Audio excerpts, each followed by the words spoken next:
Merci beaucoup, Jean-François. Je peux la mettre sur le côté.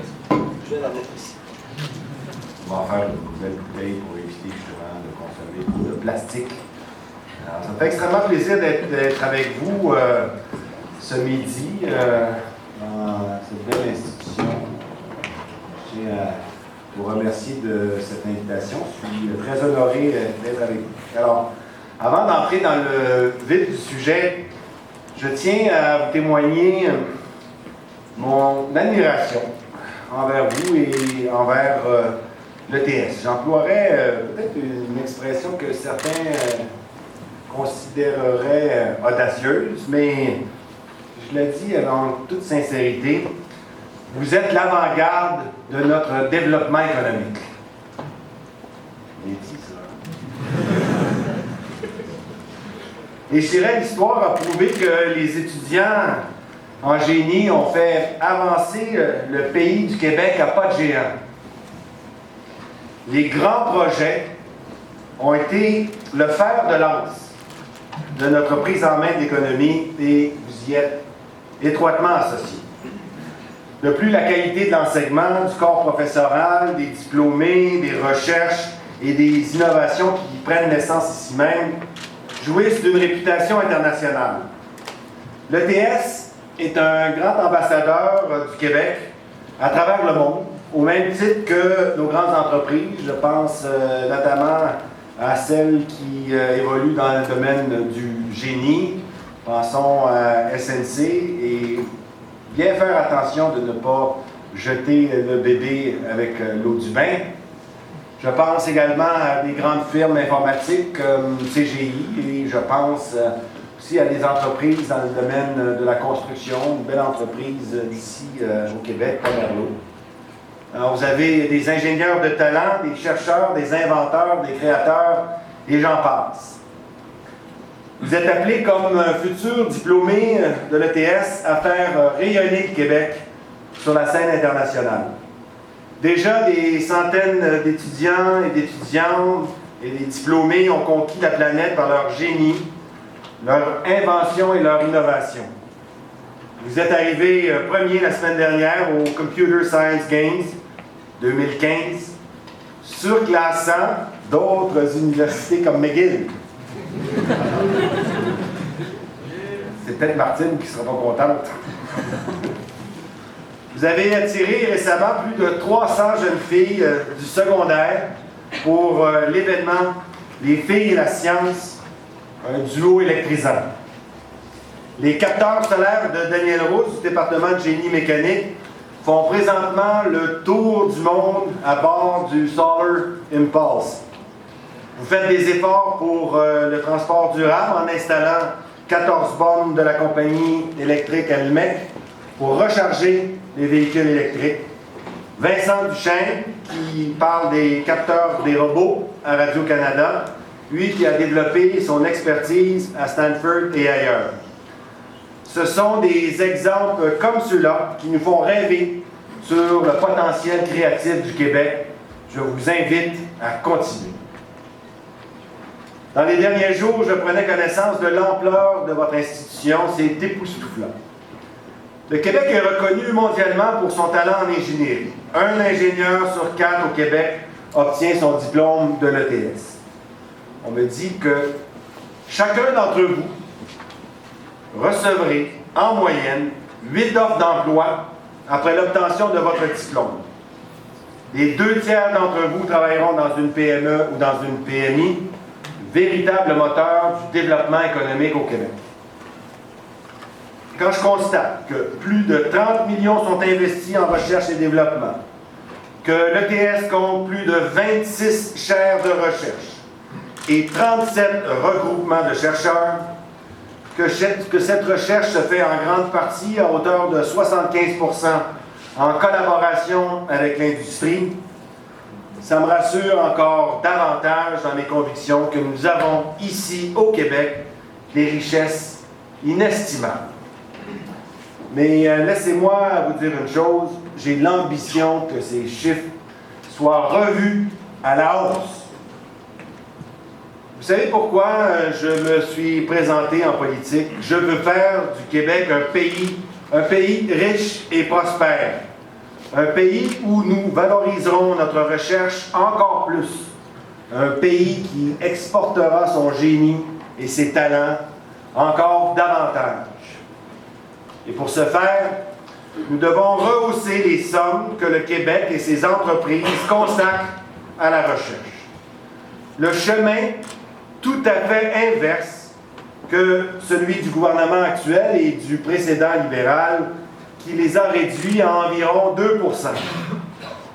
Il nous faut de nouveau viser le 3 % du PIB parce que la recherche est l'élément déterminant pour faire une grande différence dans cette économie devenue dorénavant mondialisée. Et cette recherche, elle doit bien évidemment être adéquatement équilibrée entre la recherche fondamentale et la recherche appliquée. Et vous, étudiants, diplômés, professeurs, chercheurs, gens de l'industrie, vous êtes une source d'inspiration, de motivation et d'exécution. Alors, avant de passer au thème de la conférence, laissez-moi vous parler un peu de mon expérience professionnelle autour de ma relation notamment avec l'ETS. Tout d'abord, j'aimerais vous souligner que le génie n'évolue pas en vase clos. Il est fortement imbriqué dans le développement économique. Dans ma plateforme économique, j'ai parlé des mesures pour la protection de nos sièges sociaux. Et à ce titre, j'ai une expérience bien singulière. Si Québécois n'avait pas acheté Vidéotron en 2000 et que c'est Rogers qui en avait fait l'acquisition, le grand projet que j'ai mis en place pour construire un nouveau service et un nouveau réseau de télécommunications sans fil n'aurait simplement pas eu lieu. Au contraire, ce sont des centaines d'emplois qui auraient été perdus parce que le service d'ingénierie de Vidéotron aurait été purement et simplement, parce que c'est la règle qui prévaut en cette matière, transféré à Toronto où Rogers maintient ses activités. En faisant preuve de vision, de leadership et de détermination, nous avons permis la création de centaines d'emplois dans le domaine du génie, notamment évidemment dans le domaine du génie informatique et du génie en télécom, qui, comme vous le savez, sont très bien rémunérés. J'ai une petite anecdote. Récemment, j'étais à Bécomo où je rencontrais le président de la région, justement de la Côte-Nord, et il me disait « Ah, M. Belado, ça va bien vos affaires, on vous aime, on vous aime. » Puis après ça, j'aimerais ça vous dire que ma fille, qui est diplômée d'ETS, travaille chez vous, justement sur le réseau de communication sans fil. Alors, je ne pouvais pas faire autrement, d'en être très heureux. Alors, voici l'une des raisons pour lesquelles nous devons tous et toutes nous préoccuper d'économie ainsi que de nos entreprises.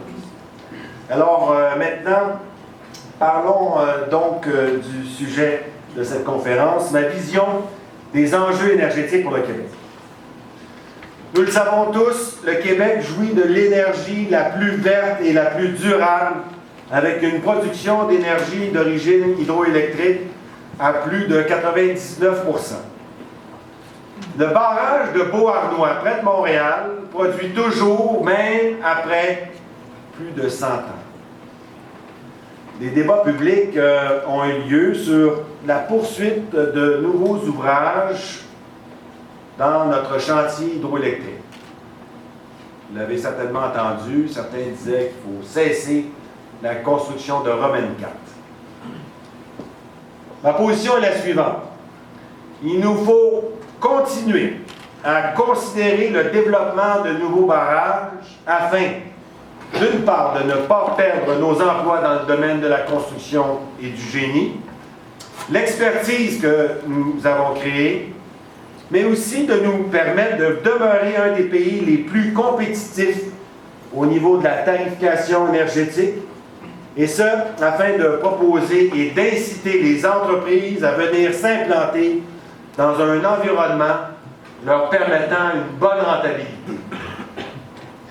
L'argument de ceux qui disent que nous devons freiner nos efforts nous disent que le prix de revient de nos nouveaux ouvrages serait de plus de 10 cents du kilowattheure, alors que nous le vendons actuellement à 7 cents du kilowattheure. Un raisonnement semblable escamote une considération fondamentale. Nous ne construisons pas le Québec pour les 3 ou 5 prochaines années. Nous le construisons pour les prochaines décennies. Avec un raisonnement semblable, nous n'aurions probablement pas construit la baie James.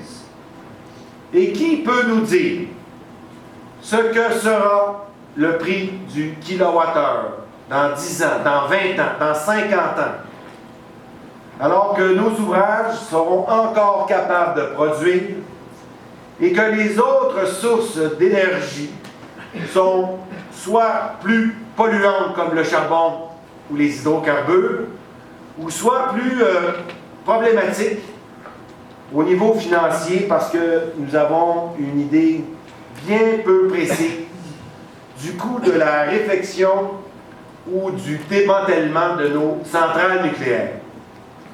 Au niveau européen, nous pouvons constater que l'abandon par les Allemands de l'énergie nucléaire a fait grimper de façon extrêmement significative les coûts de l'énergie, heurtant au passage, évidemment, les coûts d'exploitation des entreprises, ainsi que d'avoir impacté considérablement les compagnies productrices d'énergie qui ont déclaré des pertes financières considérables. Pensons à RWE ou à E.ON.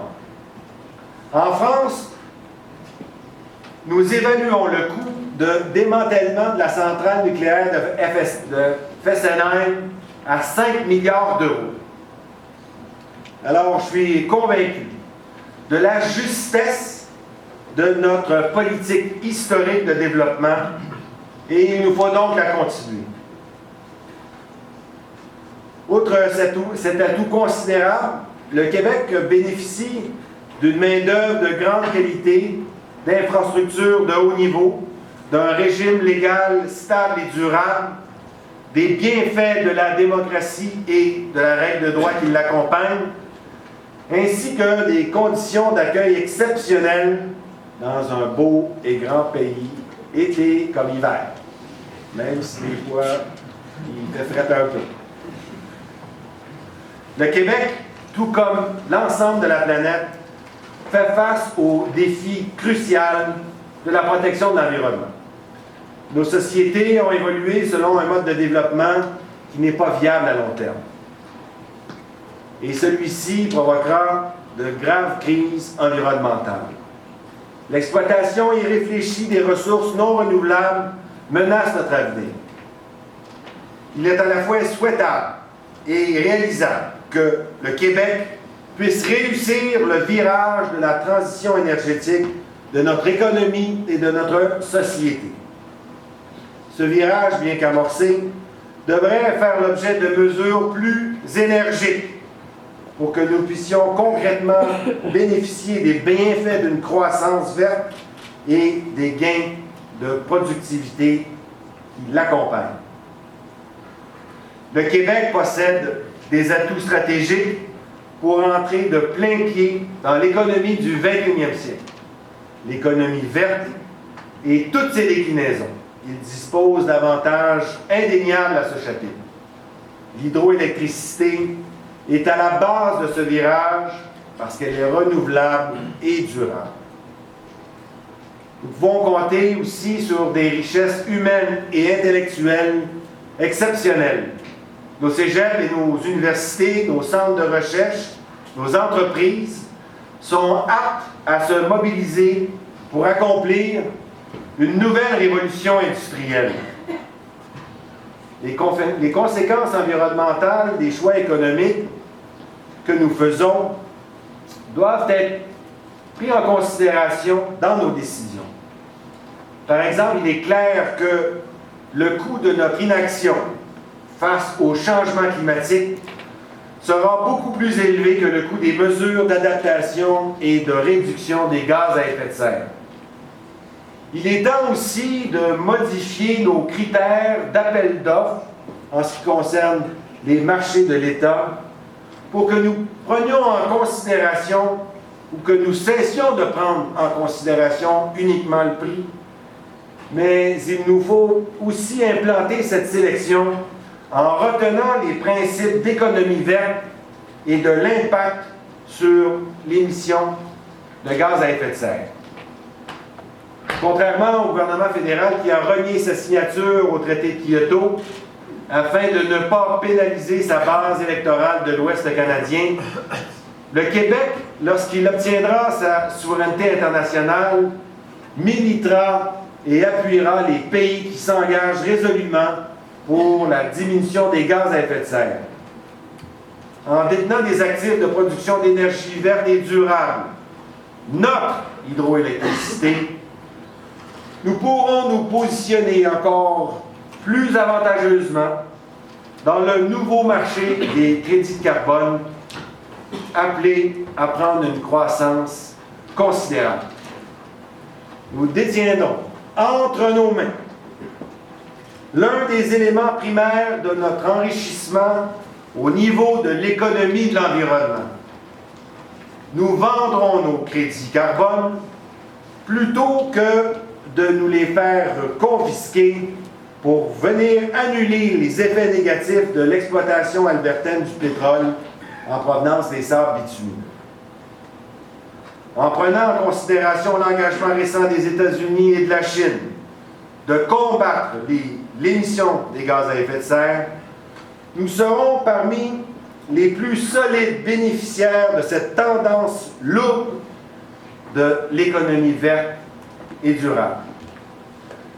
Le Québec, dans le concert des nations, en plus de nous permettre de bénéficier de l'explosion de ce nouvel écosystème, ne sera plus considéré comme un passif sur la planète, mais bien comme un chef de file et un citoyen modèle du monde. Donc, en ma qualité de futur chef du Parti québécois, je m'engage à élaborer un plan de sortie du pétrole d'ici 2050.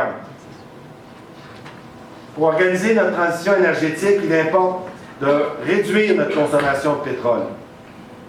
Consommer moins de pétrole et consommer autant que possible notre propre énergie. Il y a lieu de remplacer le pétrole produit au Canada et à l'étranger et qui est consommé ici par des énergies produites au Québec, vertes autant que possible. Le Québec pourrait s'inspirer de l'approche du Danemark qui a fixé pour l'horizon 2050 sa cible de réduction à 80-85 %. Évidemment, comme il y aura usage de pétrole pour encore longtemps, et en quantité moindre, la phase de transition énergétique devra s'échelonner sur quelques décennies. Pendant cette transition, la production de pétrole québécois pourrait permettre de substituer la consommation de pétrole importé par notre pétrole québécois. En ce qui me concerne, je ne vois aucune contradiction entre la réduction de la consommation de pétrole et sa production au Québec. J'aimerais en profiter également pour vous dire que je privilégie le modèle de l'entreprise à capital hybride qui combine capital privé et capital public. J'en veux comme exemple la prise de participation du gouvernement de Mme Marois dans Petrolia et dans Junex. Alors, plutôt que d'acheter les actions des actionnaires, ils ont participé à une augmentation de capital, faisant en sorte qu'ils puissent avoir les fonds disponibles pour procéder à l'exploration. À l'heure actuelle, vous l'avez probablement lu hier, Les résultats sont encourageants. Pour réduire notre consommation, il faut agir dans les deux secteurs utilisant le plus de pétrole, à savoir le transport et le secteur industriel. Dans le secteur des transports, il y aura lieu de favoriser l'électrique en adoptant des mesures pour accroître la consommation, la consommation de transport électrifié et de constituer une filière industrielle en électrification des transports. Je me suis d'ailleurs engagé plus tôt dans ma campagne à ce que d'ici 10 ans, le Québec soit le leader mondial de la filière industrielle des transports électriques.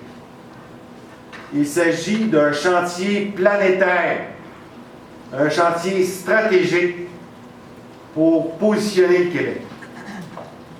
Nous avons tout au Québec pour réussir et développer une filière industrielle intégrée, une industrie de pointe. Nous disposons de tous les actifs pour réussir dans l'établissement de cette filière en amont et en aval. De l'exploitation du minerai du lithium, à la fabrication des batteries, de la transformation de l'aluminium pour l'industrie automobile et aéronautique que nous avons fort en demande pour, évidemment, les caractéristiques que vous connaissez au niveau de la légèreté, de la technologie de propulsion électrique avec le moteur roue TL4, de l'implantation d'un réseau étendu et robuste de bornes de chargement et de notre industrie de fabrication de matériel roulant, autant au niveau ferroviaire avec Bombardier qu'au niveau des véhicules dans le domaine des transports collectifs. Pensons à Novabus et une belle entreprise que je connais bien dans mon comté, Autobus Lyon, qui fabrique des autobus scolaires. Pardon.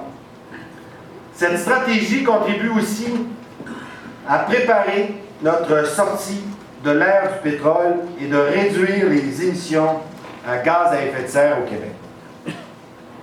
C'est aussi une stratégie spécifique d'une politique manufacturière québécoise qui mise sur la transformation avancée des ressources ici au Québec avec la mise en place en région de pôles d'excellence.